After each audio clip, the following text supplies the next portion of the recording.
Good morning, good afternoon, wherever you are. Merry Christmas. Merry Christmas weekend. I hope you are all ready. I am not. I have a room full of undecorated.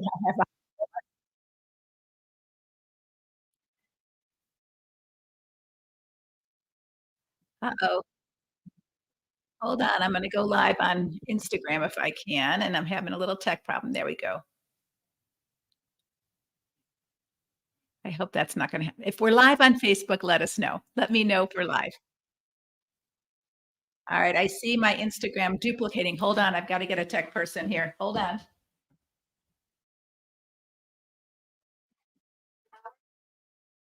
Howard.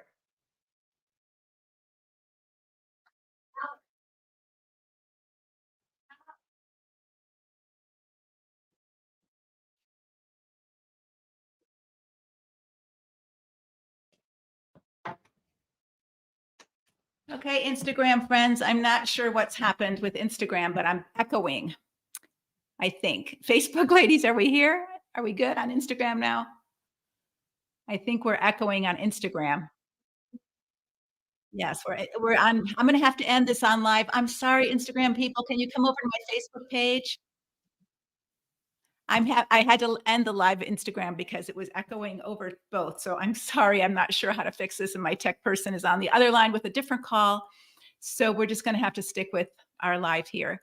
Hey, welcome everyone. I'm so sad because there was a ton of people on Instagram and we're not able to do both. And I'm just so mad at myself that I can't figure this out yet. If any of you are Instagram techies and you really want to help me out, I would love to hear from you because I cannot seem to get on Instagram through our StreamYard link and get it to work. I got it to work at my other house, but we're here for Christmas in Prescott, and now I can't get it to work here. So if you, yeah, you didn't hear an echo over here, but I was hearing an echo here from Instagram. It was 30 seconds delayed. And so every time I would talk, then I would hear myself back from Instagram live, and I can't function if I'm hearing myself that way.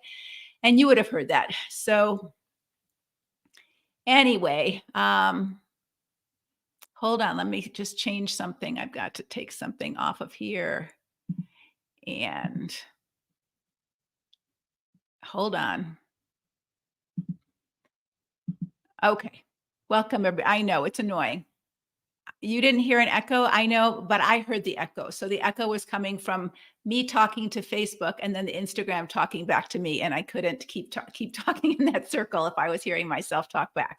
So I did hear the echo, and so I had to end it. But anyway, we are here to talk about Advent and especially the three main characters in the Advent story. Luke writes, and I was thinking about this morning, and I think this is very powerful. Mostly women listen to me, and I just want you to know how powerful God values your role in His story. That you have a part to play in His story, and Zacchaeus, as we talked about, he's the first character that we talked about. He was actually silenced for most of the story of the impregnant Mary and the mystery around John the Baptist and her pregnancy, the John the Baptist pregnancy and with Elizabeth and Mary's pregnancy. He was silenced. So the patriarch, the male voice, was silenced, and Luke honored Elizabeth's voice and Mary's voice in writing this story. And I think this says something to us about the whole idea that women should be silenced. Women shouldn't be silenced. Luke didn't silence these women. And remember when we talked yesterday or last Tuesday when we talked about Elizabeth, and we said, Elizabeth said, his name is John. That was so unsubmissive. That was so cultural for that time. A woman was to honor and submit to her husband, and the culture said that husbands get to decide the name, and and and the name should have been Zechariah.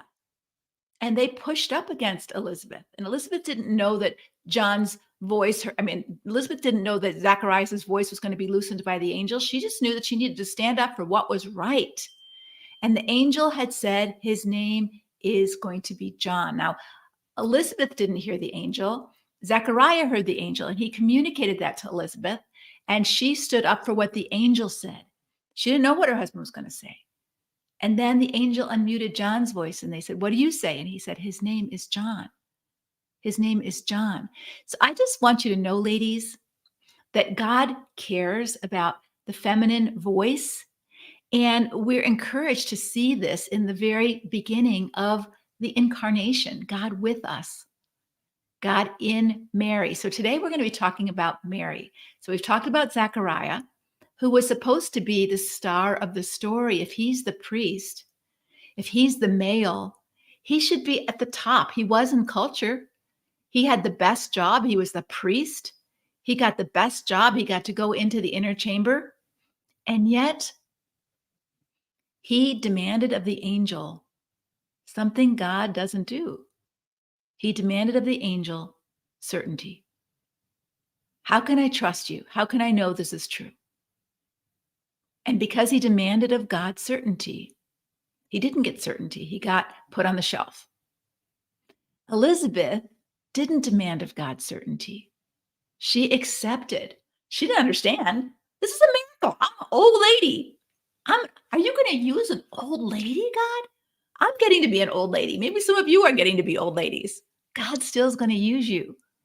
God, are you going to do a miracle and use me, my life, to raise up this child for your glory? But even more importantly, let's go back to Elizabeth for just a second. God used her voice to minister to the mother of God, Mary. The feminine spoke to the feminine.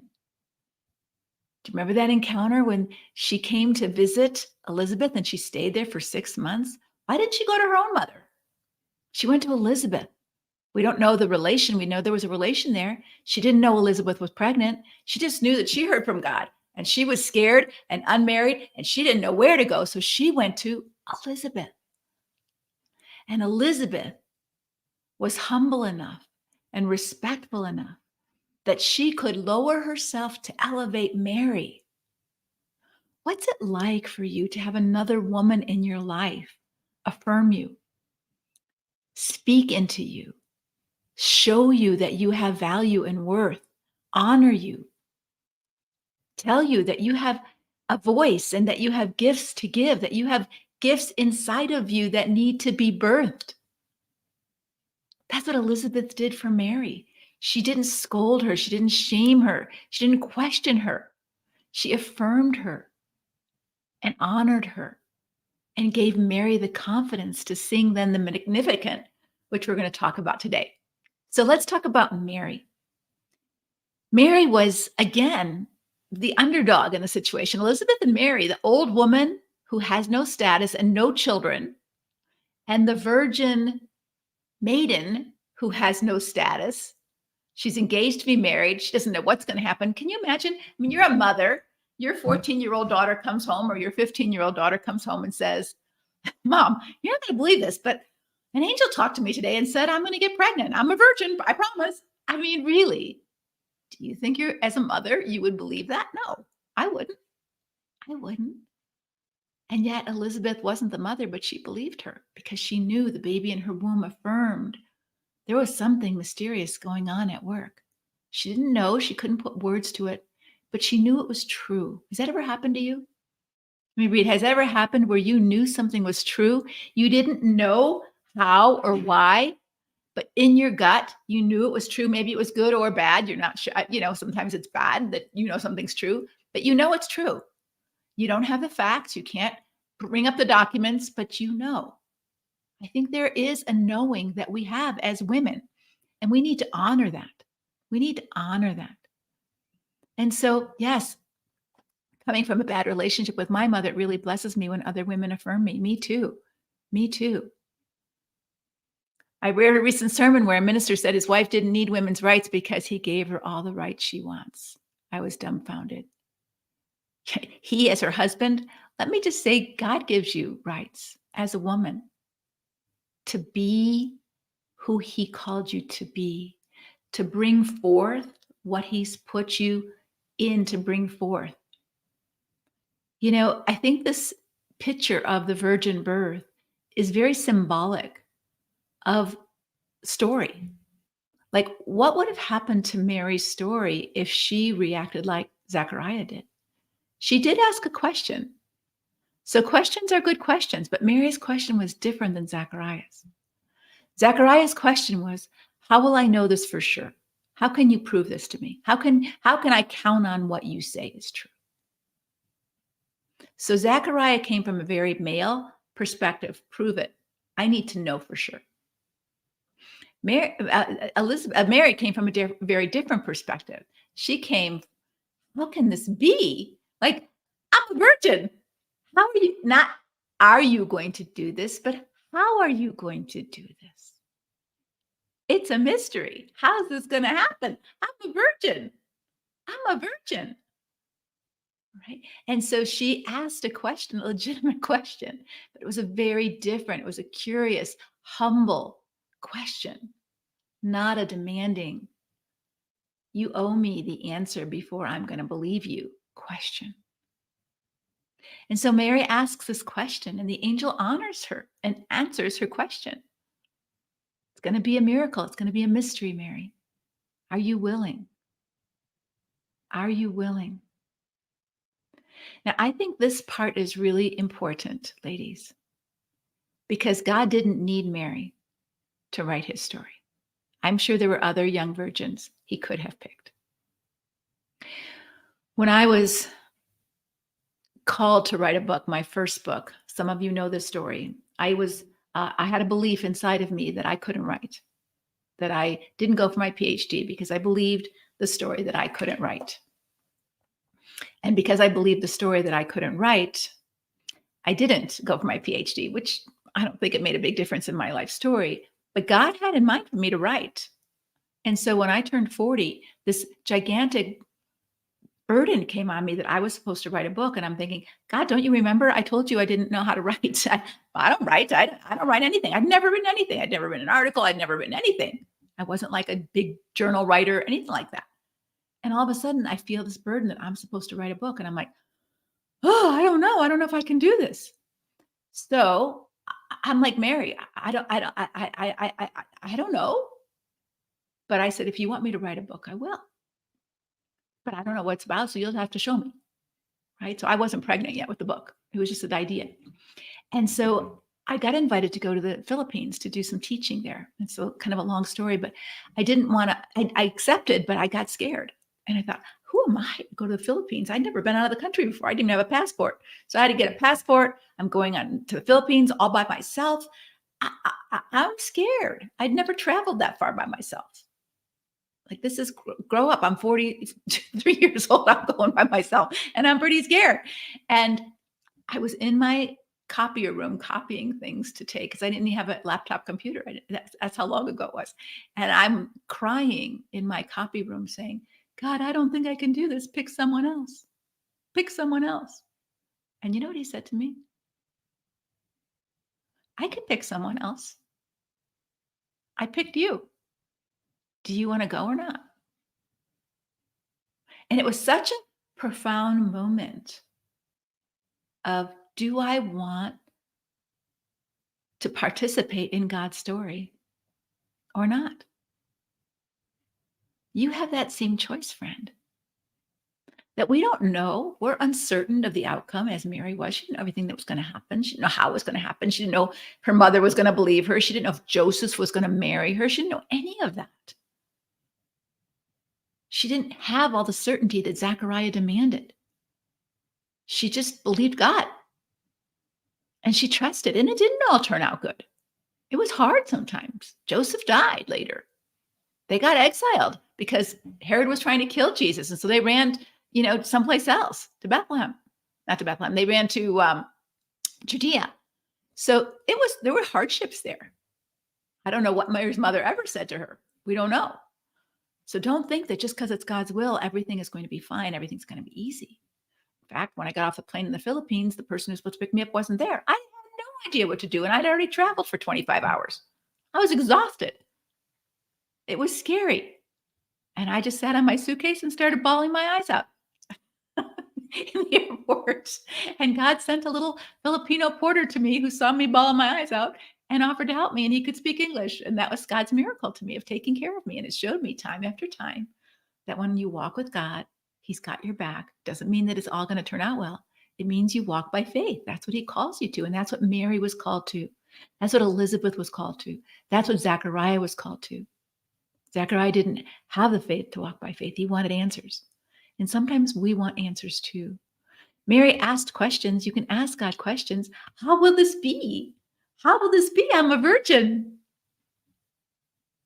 And so she trusted that God was going to do what God does. And she just received. She just received. So what happened to Mary? How did she intertwine her story with God's story? And what's happening in your story right now? What's happening in your story? Maybe you're married. Maybe you're not married. Maybe you're in a bad marriage, like most of the people who hang out with me are or have been. And you feel like your story's over. Like your story never got off the ground because your marriage failed. But that's not true. Don't let the enemy plant seeds of discord in your story. Your story might include a divorce. It might. It might include some hardship. That doesn't mean that your story is over. That's just a chapter. That's just a chapter. And it might be an ugly chapter. And sometimes we read stories that have ugly chapters to them, don't we? I'm sure there were some ugly chapters to Mary's story. I think her giving birth in a manger was probably, as it was happening, an ugly chapter in her story. Looking back, we romanticize it and we think, oh, wasn't that, the stars and the manger? But it was rough giving birth to a baby in a manger with no help and no extras. That might have been a negative part of her life story chapter. But how are you receiving your story? How are you building your story? How are you responding to your story? Zechariah responded by saying, I'm not willing to go forward in my story, and I'm not willing to believe your story unless you tell me how it's going to happen and how you're going to do this. Mary let the story unfold as a participant in it, knowing that God is in her, not just as a human child being birthed through her body, but God, the Holy Spirit, is in her, with her, for her. God tells you that too. You're not Mary, you're you. I'm Leslie, you're you. But it's the same God who wants to use you as a woman to write your story and further his story. But how are you allowing other characters in your story to destroy your story, to discourage you, to make you feel like, I have no story. My story's over because he doesn't love me. My story's over because he cheated on me with another woman. My story's over because my children don't want to see me for Christmas because they're mad at me because I got divorced. Your story's not over. That's just an ugly chapter in your story, for sure. Painful, hard, scary. And let's go back to Mary and Elizabeth for a moment. Elizabeth's voice in Mary's life gave her confidence for the hardship ahead, gave her confidence to write her story differently than she would have written it had she just stayed home alone, brooding over what happened. I'm pregnant. Oh my gosh, what's going to happen? Joseph's going to reject. She didn't know what Joseph's going to do. She didn't even ask Joseph. She just went running to Elizabeth. Right? And if you've seen some movies on it, you see some of that happening. She didn't ask Joseph. She just went. The angel told Joseph what was going on. Mary didn't tell him. And so I think it's really important for us to ask ourselves, what does this Christmas story mean to me? Who do I identify most with? Zechariah? Elizabeth? Or Mary? And did you notice that Mary grew more confident in the presence of Elizabeth? She grew more certain. So after she was in Elizabeth's presence, let me read to you what she said, because I think this is amazing. She said, and I thought I had it right there, and now I don't. In the Magnificat, she said,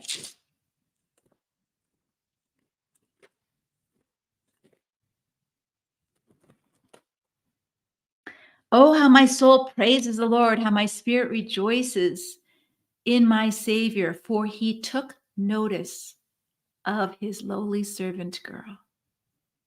That's who she was. And look how she's transitioned. She's still pregnant, but she's transitioning. And from now on, all generations will call me blessed. From lowly servant girl, from now on, I am going to be called blessed. For the mighty one is holy, and he has done great things for me. Wow. Mary's changed. In this short 6-month period with Elizabeth, ministering, nurturing, affirming Mary's story, affirming the seed in Mary, affirming Mary's calling, and helping Mary see her calling, gave Mary confidence to do the hard next part of her story, to raise the mother of God. Can you imagine? I mean, it's hard enough to raise regular kids. Can you imagine raising the mother of God? That's pretty darn scary. That's pretty darn scary.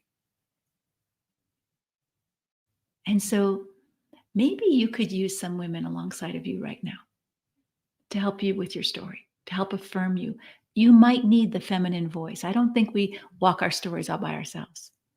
People affirmed me when I couldn't see the gifts inside of me. People could see that I could write when I couldn't see I could write. People could see I could speak when I couldn't see I could speak. And they affirmed that. Or I could teach when I didn't see. I just thought I was a good counselor. That I knew I was.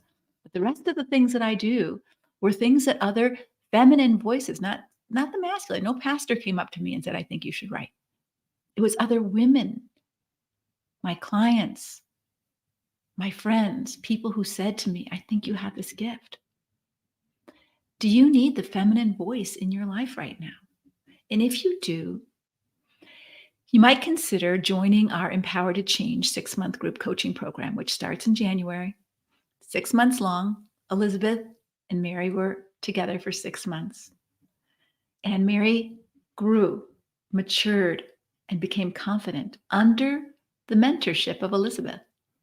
And so I would just encourage you to think about what that might mean for you to be in a small group of women, about 12 to 15 women, for 6 months, where you are encouraged and empowered to write a new chapter to your life story, where you're not living in resentment and anger or fear or people pleasing or bending into other people's opinions, but you are learning to stand strong in who you are in Christ, that God is in you as the baby was in Mary, and you are learning who you are beyond I'm a lowly peasant girl. And you are gaining the confidence, not that you're better than anybody else, but that God is in you and God is for you. And he has a purpose for you to be alive right now. And that is to write your story. Even when the bad guys are chasing you, how do you write your part of your story? When we look at stories where there's adversity, when we look at books that we love, that there's bad guys in there, we love when the hero deals with those bad guys in a good way, not when they let the bad guys get the best of them, right? And so how are you writing your story with the bad guys in your life? There will always be bad guys in your life. There were bad guys in Jesus's life. There were bad guys in Mary's life. Herod was a bad guy. How did they deal with him? Prudency, danger, and take refuge. They fled. They fled. But there were other bad guys that they couldn't flee. And so I would just encourage you, if you're interested in getting that feminine support, being in a group of women, to be empowered to change. We have our 6-month group starting in January. You can find out more information at leslievernick.com/change. So what I'd like to do right now is answer some questions. I'm not going to take that long to be, I know this is a busy time of year. All of you are finishing up your whatever shopping probably. But I do want to answer some questions. But what I'd like you to do for a moment is, what is your takeaway from these 3 characters, Elizabeth, Elizabeth, Zechariah, and Mary? As we've talked about it, Monday we talked about Zechariah, Tuesday we talked about Elizabeth, and today, Friday, we're talking about Mary. What is your takeaway? What is God saying to you from just whether you've heard it from me or you've just been doing your own Advent reading in preparation for Christmas. What is God saying to you? What is God saying to you? And are you listening? What is God saying to you about you and your story through these three characters? And are you listening? Put it in the chat. I'd love to hear from you. What is God saying to you? What is God saying to you?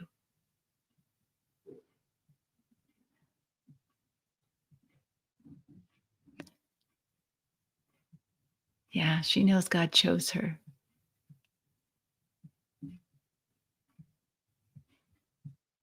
What is God saying to you? I love that, Tina. Do it afraid. Do it afraid as God is with me. Do it afraid. Yes, amen. I'm practicing doing something afraid even with art. I'm taking an art class, and I'm trying to learn how to do art. And every time I put my paintbrush down, I'm afraid that I'm going to make a mistake, and I make plenty. Those of you who've seen different paintings see them in their different iterations, right? And they look icky sometimes because I've made lots of mistakes. Do it afraid. Yeah, do it afraid. Do it afraid. What's your takeaway from these three characters? From Zechariah, from Elizabeth, who was the older, who honored the younger, which again was not typical in that culture at all. But the feminine to the feminine. And Luke, the masculine, made sure to talk about it, made sure that that was in the Bible. The Holy Spirit made sure that that was in the Bible. He has a plan for us, no matter how big or small. Yeah. I really feel God saying, I am the author of my story. I can get up and say, good God, it's morning, or good God, it's morning, or good morning, God. My mindset matters. Yeah. God is telling me to be brave and be a brave pillar for other women who need guidance. Yeah, I love this. Trust God with the unknown and ambiguity. Yeah. He has a plan for all of us, no matter how big or small. Not to have fear, He is with us. I've never considered the time Mary had with Elizabeth. This has confirmed the value of connection with wise others who can see us when we can't see. Yeah. And I love that because Elizabeth said to Mary, she might have said this in words, but she said this through these 6 months, I see you. I see you. And how many of us have felt unseen by our church, by our husbands, by our children, by our parents? We're only seen in our role. You're the mom, do your job. But we're not seen as a person. But Elizabeth saw Mary, and that felt affirming and helped Mary to become all that she needed to become, to be the mother of God, to be the mother of God. Trust Him. He's given me gifts. He wants me to put them to use. Yes, He has. No matter what happens in my life, my story is unique and important. God is teaching me, healing me, growing me. He's giving me courage to be all He wants me to be. So good, ladies. Yes. So how might that be possible next year? How might that be possible next year? I am my own person with my own Holy Spirit. That's hard for people to control, to understand. It is, Kelly, and they may never understand. The point is that you need to understand and know that God is for you. And if you stand up to someone who doesn't think you as a woman should stand up, or you as a woman should have a voice, that's just not true, because this story tells us that God thought it was important enough to silence Zechariah, the priest, and put the voices of these two women in this first chapter of Luke. Powerful. Later on, Zacharias does say some powerful things, some of my favorite things, but the woman's voice is here, and it's to be heard and valued. He had said something powerful about Elizabeth, that she was not afraid of people, and we should also not be afraid of others talking or laughing or discouraging us. Yes, you're right. And I think it's so, I have lots of stories to tell about my own life, but somebody publicly criticized me before I ever wrote a book.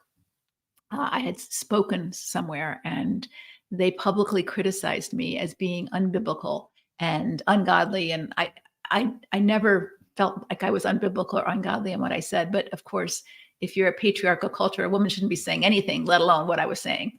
So he was very critical. And it was just when the internet came up. And so it was, publicly shaming me in many ways. And I felt like, oh, everybody's reading this. Of course, not everybody was on the internet at that time, but it was very hard and humiliating for me to be so publicly scorned and shamed.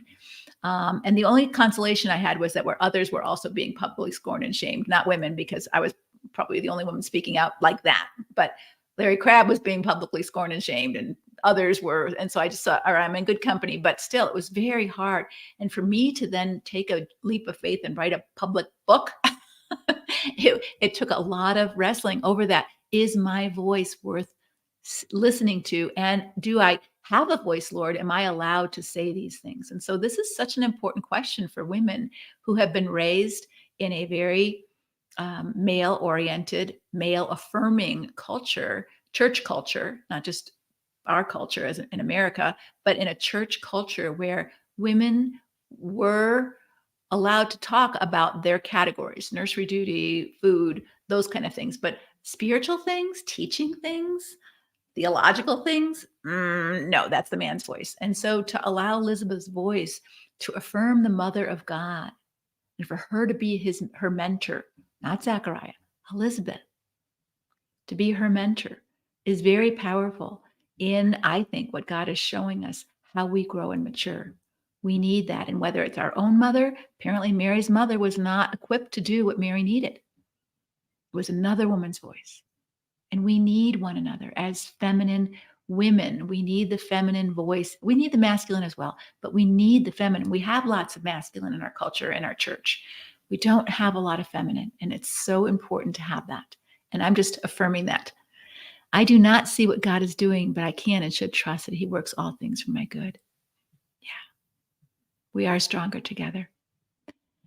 How did you overcome the rejection and criticism in such a public way? Maybe it can be my small bite-sized critical and rejecting situation. Public rejection is my worst fear too. How did I overcome it? I still don't like it. So please don't think I've overcome it. I don't like it. So I don't hang out on social media a lot. I don't do it. I don't publicly shame people on social media. So some people might wonder why I don't get on some of these fights that other Christian women are on around different things. And I just don't. I would much rather have a conversation personally with someone. And we'll attempt to do that with Jim Daly from Focus on the Family. Some of you have been on Focus on the Family lately with a whole pile of comments from some of you on abuse and things. And I've met Jim and I'm going to reach out to him, but I don't like doing it publicly just for that reason. I didn't like it done to me. I would have much rather this person have a conversation with me. But I don't think it's really God's way. If we can do it the other way first, go to someone if you have something against them. But I do think that it's so important that we not let them become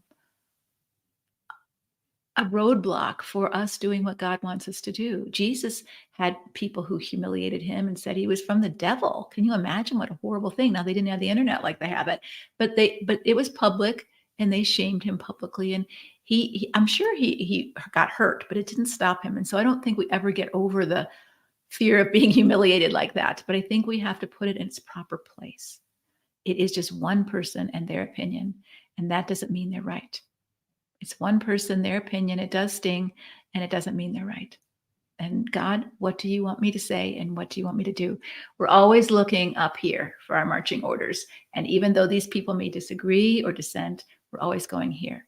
And that's a hard thing to do, but it does hurt. And that's why, another reason why we need other people in our life who can affirm us.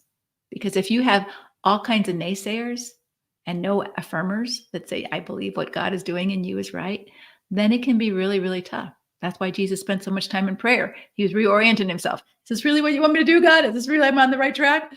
Because it was hard. It was really hard. Yeah, Kathleen says, so many of us have not had a voice because the church would not hear or believe what was happening in homes behind closed doors. Yes, yes. And that doesn't mean that you won't be believed. Just like if Mary had gone to her mother and she said, I saw this angel. Maybe her mother wouldn't. We don't hear anything about Mary's mother, right?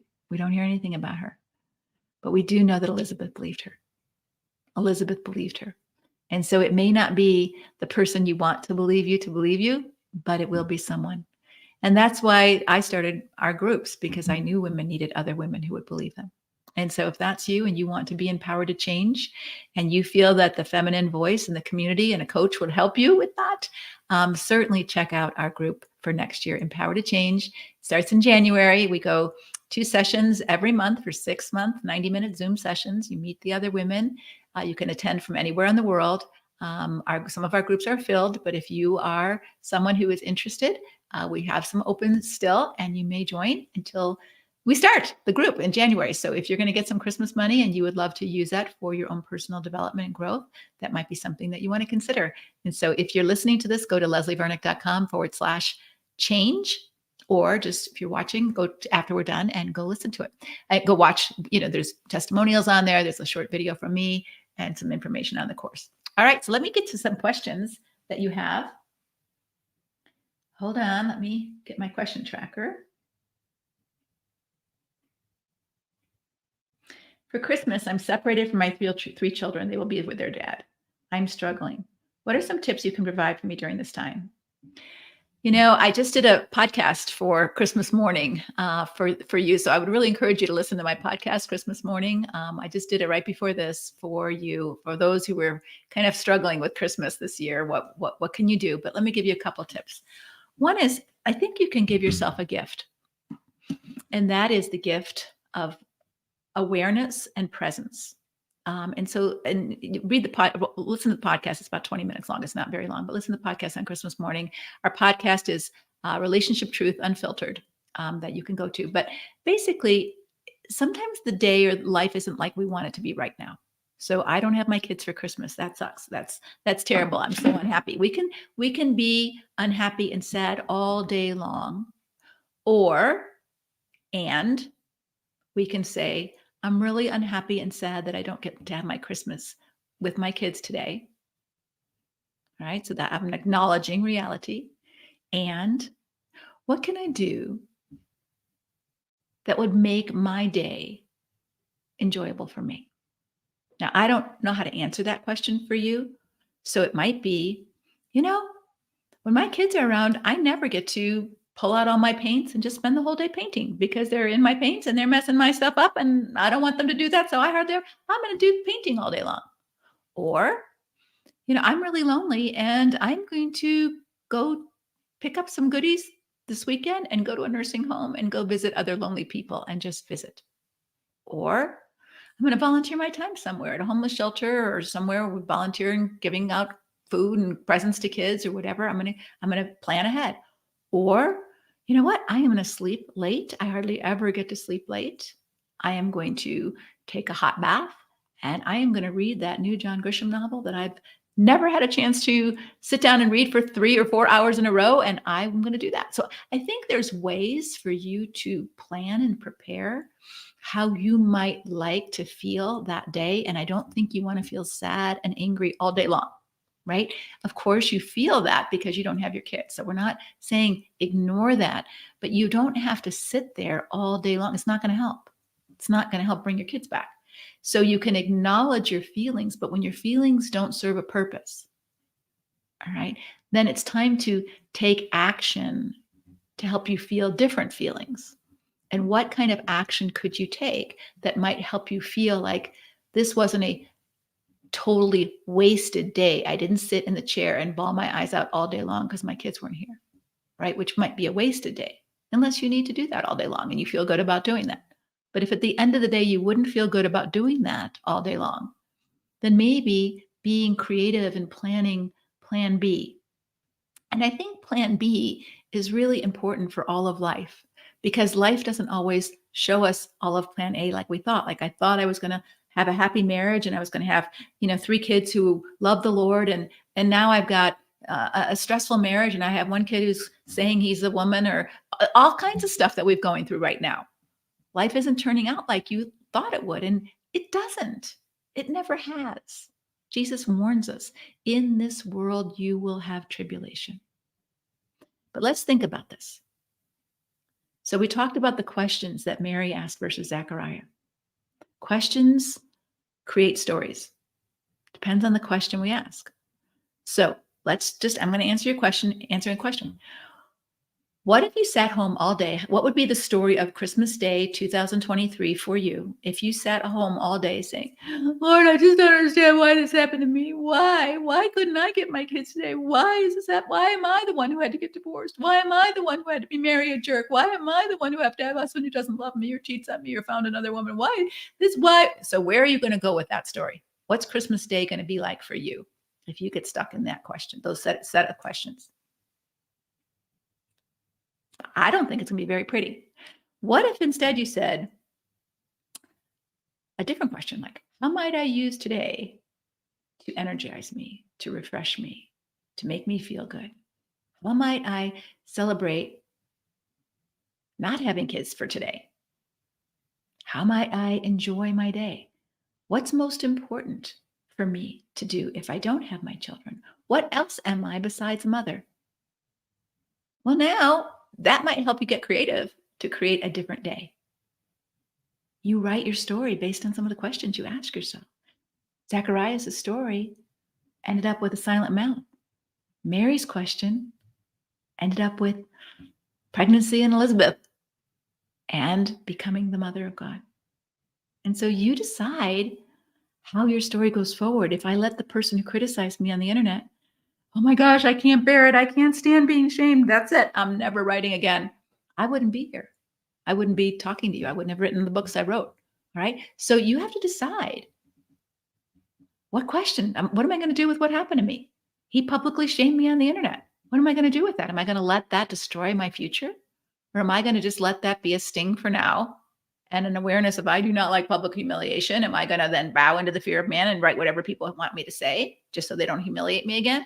Or am I going to put my big girl pants on and put some brave on and forge forward and deal with the rejection when I get it, which I have gotten it. And that's what I did. But you get to decide. But then that makes your story, doesn't it? And we'll teach you all these tools in Empower to Change. So would love to see you join up there. So let me ask another question. Let me see another question here.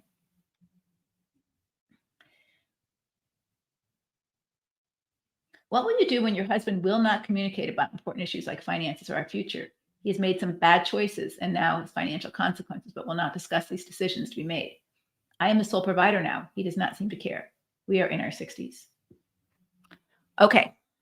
So the question is twofold. And I can't answer. So the first question is, what do you do when your husband will not communicate about important issues about finances and future? What do you do when you accept the reality that he has a problem? He's got two problems. One is he can't talk about whatever is important. He won't, right? We don't know which, won't. He won't do it. And he also has made big, bad decisions about finances and other decisions. So he's a bad decision maker and he's a bad communicator. So my question for you is not what do you do about him, because there's nothing you can do about him. So let's change the story. What's your problem with his problem? So his problem is he's a bad decision maker and he's a bad communicator. What's your problem with his problem? Now, I don't know you, so I'm going to make up something just so I can answer this question. Well, my problem is I don't like it. My problem is I'm living in limbo every day because I don't know what's going to happen and he's going to ruin something else. My problem is, he's draining our finances and I won't have enough for retirement. Okay, so that might be some of my imaginary your problems. So what are you going to do about your problems? You can't fix his problem. All you can do is fix your problem. So maybe I'm going to separate money so he doesn't have access to my money anymore. Maybe I'm going to separate completely because we don't really have a marriage. We don't really have any kind of relationship. We are like two strangers living together, and that doesn't feel safe, especially if he's into the money and taking our money.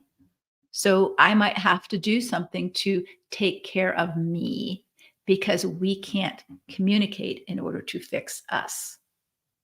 Right. And I think this is where we allow ourselves to be passive and think, oh, God just wants me to be passive here. I don't think God does want you to be passive.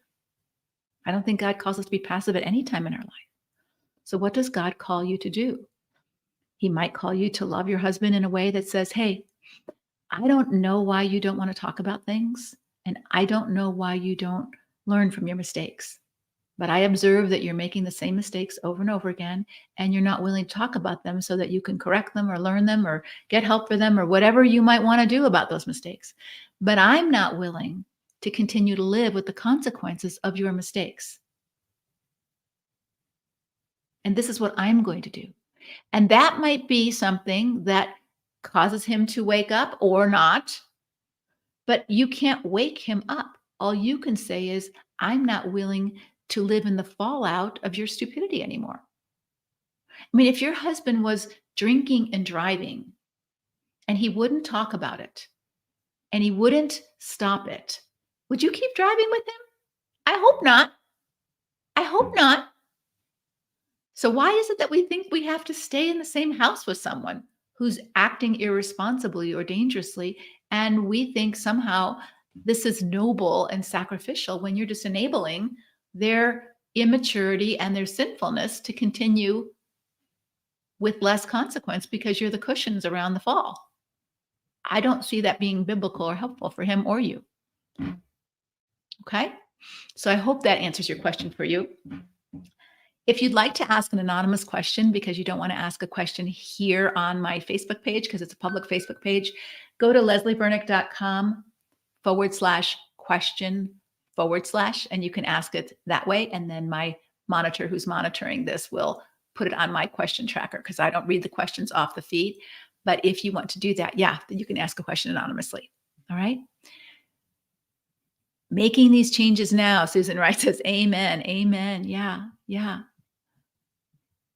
You do have choices. This is the first part of writing your story. So I would like you to all get a pen and a notebook. And maybe you don't have a notebook right here, so you're just going to get a paper and say, I have choices. And I'm just going to share with you how this works. Okay? I have choices about how I'm going to be and what I'm going to do. I don't have choices about him. So I have choices about whether I'm going to get back in that car. If he doesn't want to stop drinking and driving, I have choices about what I'm going to do. I don't have choices about what he's going to do. If he's going to keep watching porn, if he's going to keep, cheating on me repeatedly, if he's going to keep lying, I don't have choices about that, but I do have choices about how I'm going to be and what I'm going to do. So am I going to be hateful and spiteful? I'm going to feel like that for sure. I'm going to feel like being that because that's what God warns us. Don't take revenge. Why does he warn us about that? Because we're going to feel hateful and spiteful. That's why when someone hurts us, that's what we feel. So am I going to be hateful and spiteful? And if you do it to me, I'm going to do it to you. If you cheat on me, I'm going to cheat on you. Well, how's that story going? Are you happy and proud of the story you're writing about yourself? Probably not. If you're watching this broadcast, you're not happy with that, right? So be careful here. Be careful here, because I think it's really important that you understand that as you react to what they do, you're in charge of your story. You're not in charge of his, but you're in charge of yours. So how do I want to be? And what do I want to do? And I don't want to get in that car if he's going to drink and drive. I don't want to participate with the unfruitful deeds of darkness, Ephesians 5 says. You shouldn't, God says.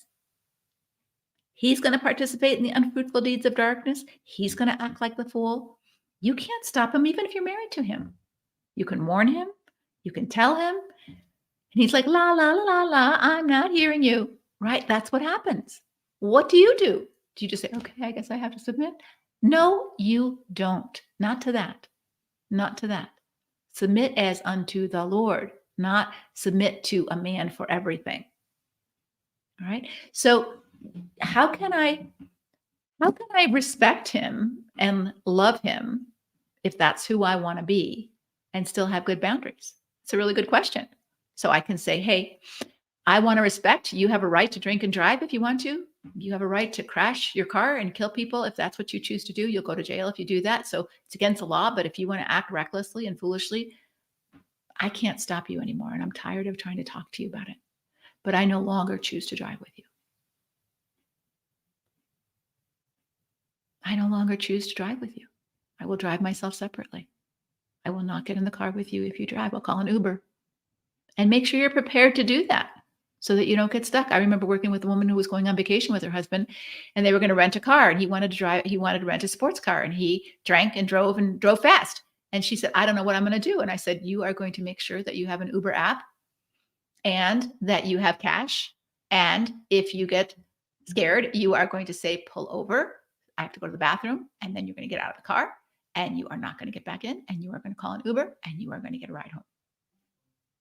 You can write a different part of your story if you think about it, if you have choices, if you're prepared and you begin to understand your choices and start to use them. And as you use your choices, if you're not snarky and mean about it and you use them in a good way, that might wake him up, might not, but it might. But that's the only chance. That's the only chance. I have had probably 10 men, so not hundreds, of the thousands of women I've worked with, not hundreds, about 10 men. Now, there might be more men who have done this, but haven't come to me. 10 men who have come to me personally, either by email or by seeing me in person at a conference somewhere, and 10 men who have come to me and said, thank you. For what? Thank you for helping my wife get strong enough to have a voice and boundaries in a kind way that helped me to see that if I didn't get my act together, I was going to lose her and everything. All right. So that's what you need to be empowered to change. You need to be empowered to change your negative reactions to his negative mess. You're going to have them, but you don't want them to stay with you for a long period of time because it'll ruin your story. It'll ruin your story. Even if it ruins your marriage, it'll ruin your story. How many women have we known who've gotten divorced and never still gotten healthy? And they've remarried someone who now they're in a mess again because they didn't wait. They didn't figure it out. How many women have gotten divorced and now they're alone and they're angry and they're bitter because of what he did to me? And they've never been able to write their own story about their life other than I'm a victim of a crappy husband. Is that how you want your story to end? Is that what you want your legacy to be? My mom lived for 20 years, bitter and angry about what my dad did to her. I hope not. But you decide. You get choices. And if you're stuck and feeling like, I don't know how to do that, which many of you might be, because trauma does that to you, please sign up for Empower to Change. It will help you. It will help you get unstuck and help you grow. All right, let me see if there's any other questions here. I don't see any other questions for today.